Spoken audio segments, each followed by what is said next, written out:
Hey, what's going on, guys? I'm going to talk today about how Jacob Zuma's son, Edward Zuma, he made a racist tweet, and he's being investigated by the South Africa Human Rights Commission, and this is a step up. Usually, if it's racist statements made by black South Africans towards white South Africans,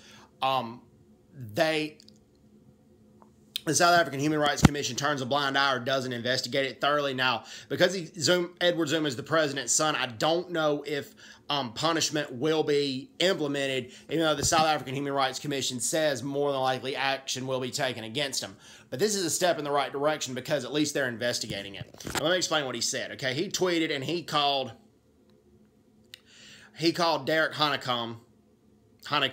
He was former Minister of Tourism, but he still is an ANC Member of Parliament, who's going to vote against Zuma in the August 8th in the no confidence motion. And he called Derek Honeycomb an Afrikaner racist and a white monopoly capital stooge.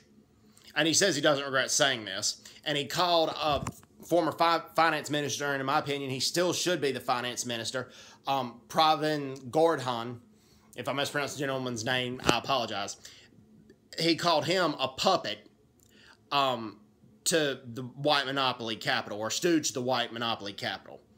And he says he doesn't regret saying it. Well, South Africa's constitution's a little bit different. They do have freedom of speech, but at the same time, hate speech is not protected under their freedom of speech laws. And for the longest time, hate speech has been very one-sided in South Africa since, I'm not going to say since apartheid ended, but since 1999 onward, after Mandela stepped down, it has been one-sided hate speech that has gone on far too long.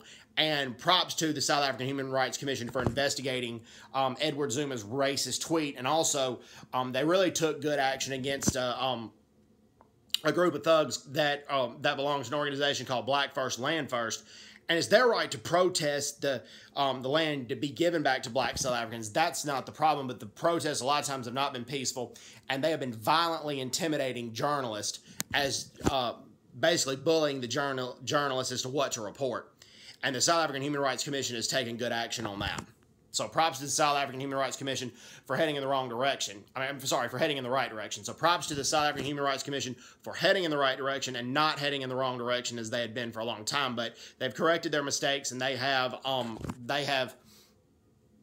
moved forward. So anyways, hope everyone's doing well. Take care. God bless them. Bye-bye. Bye-bye.